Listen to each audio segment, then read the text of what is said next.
सोच रही थी कि जैसे आप कह रहे हैं ओशो सामान्य अरेंज मैरिज के अगेंस्ट है, लेकिन सामान्यतः जो दुनिया में लव मैरिज भी देखी जा रही है वो कुछ हद तक उन्हीं चीज़ों पे आधारित है। हो सकता है लुक्स हैं, फिजिकल कंपैटिबिलिटी है, या थॉट्स भी जो कुछ टाइम तक हमारे आसपास में चल रहे हैं। तो असली प्रेम विवाह तो वो भी नहीं हुआ। हाँ, असली प्रेम तो वह भी नहीं है, क्योंकि वह भी बहुत भौतिक तल की बात है। किसी की आंखें सुंदर हैं, नाक सुंदर हैं, बाल काले घुंघराले हैं, इससे कोई जरूरी नहीं कि उसका पूरा जीवन भी सुंदर होगा जी। अक्सर ऐसा होता है, सुंदर चेहरों के पीछे बहुत क्रूप लोग रहते हैं। बड़े बड़े महलों में बहुत क्षुद्र किस्म का आदमी रहता है, अक्सर ऐसा होता है। तो हम जो बाहरी चीजों से एक मापदंड और क्राइटेरिया बना रहे हैं, जिसके प्रति आकर्षण पैदा हो गया है, ये जरूरी नहीं कि आगे चल पाए। इसलिए मैंने ऑलरेडी दूसरी चीजों की बात की, लाइफ एनर्जी की कंपेटेबिलिटी और फ्रीडम की कंपेटेबिलिटी, वो बहुत महत्वपूर्ण तत्व हैं। स्पिरिचुअल लव, उसकी समझ विकसित हो, लेकिन वो तो तभी होगी जब कोई व्यक्ति स्वयं अपने भीतर स्पिरिचुअल जर्नी करे, मेडिटेशन में डूबे, ध्यान में डूबे, तब वह पहचान पाएगा दूसरे व्यक्ति को, और कहीं भीतर से आत्मा की आत्मा से मैचिंग होगी। हम दुनिया में बात तो बहुत करते हैं कि आत्मा का प्रेम है, मगर वो अक्सर देह का ही प्रेम है, या ज्यादा से ज्यादा मन का प्रेम है। और मन का प्रेम भी हम देखते हैं विफल हो जाता है, क्योंकि मन स्वयं ही चंचल है, एक बहती हुई नदी है। हम उस पर कोई स्थिर मकान कैसे बना सकते हैं?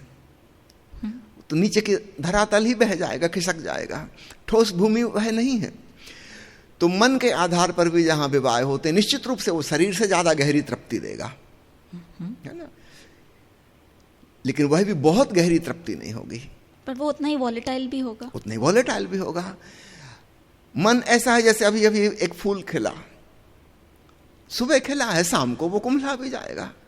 लेकिन ये अरेंज्ड मैरिज से बेहतर है, वो प्लास्टिक का फूल था, एक्चुअली वो फूल ही नहीं था, धोखा था, फूल था ही नहीं, उसमें कहीं भी फूल नहीं था।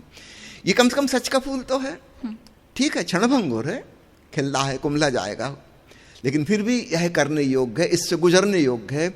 इससे गुजर के व्यक्ति को पता चलता है कि मेरे भीतर जो चाहत है वो कोई अमर प्रेम की है, और वो संसार में संभव नहीं है।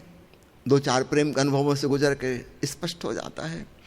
मुझे याद आती है, बंगाल के शरद बाबू हुए हैं, उनकी एक कहानी, एक कमल नाम की लड़की है, वो एक कलाकार के प्रेम में पड़ गई है। कलाकार जो है कवि भी है, चित्रकार भी है, वो उसके घर आई है। इस कलाकार के घर में एक वृद्ध आदमी रहता है, वो भली भांति जानता है इस कलाकार के प्रेम में कई लड़कियां पड़ चुकी हैं, ये कवि है, शायर है, लड़कियां प्रभावित हो जाती हैं। वो मौका की तलाश में है कि कब ये अकेले में मिले लड़की तो उसको समझा दूं, इसकी ज़िंदगी की रक्षा कर लूं, तो इसकी ज़िंदगी बर्बाद हो जाएगी।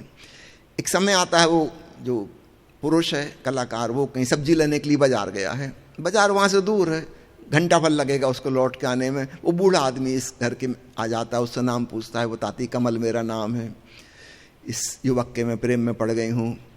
वो कहता है, बेटी मैं तुम्हारी ज़िंदगी की रक्षा करना चाहता हूँ, तुम गलत आदमी के प्रेम में पड़ गई हो, तुम्हारे जैसी 10 लड़कियां इस घर में आ चुकी हैं, 15-20 दिन में सब प्रेम धुल जाता है। उस लड़की ने कहा, आपका बहुत बहुत धन्यवाद, आपने ये बात बता दी कि 10-15 दिन में प्रेम खत्म हो जाएगा। अब मैं एक क्षण भी बर्बाद नहीं करूंगी, इन 10-15 दिन को मैं पूरी जिंदगी की भांति जीऊंगी। इन 15 दिनों में मैं क्रोध नहीं करूंगी, कलह नहीं करूंगी, क्लेश नहीं करूंगी, अहंकार नहीं करूंगी, ईर्ष्या द्वेष नहीं करूंगी, उसकी स्वतंत्रता पे किसी प्रकार का बंधन नहीं दूंगी। ऐसी कोई भी चीज जिससे प्रेम नष्ट होता है उसको मैं नहीं होने दूंगी। आपका बहुत बहुत धन्यवाद, आपने बता दिया कि ये युवक 10-15 दिन से ज्यादा किसी के प्रेम में नहीं रहता। अब मैं एक एक क्षण को पूरा पूरा जी लूंगी। वो बूढ़ा तो कुछ और समझाने आया था, लेकिन शरद बाबू के उपन्यास की वो जो नायिका है, वो जो बात कह रही बहुत महत्वपूर्ण है कि चलो क्षणभंगुर सही, तो इस क्षण को मैं पूर्णता से जी लूंगी। अगर मुझे पता होता कि जिंदगी भर चलेगा ये संबंध, तब शायद मैं इतनी इंटेंसिटी के साथ, तोरा के साथ ना जी पाती। आपका बहुत बहुत शुक्रिया, मैं एक क्षण भी बर्बाद ना होने दूंगी।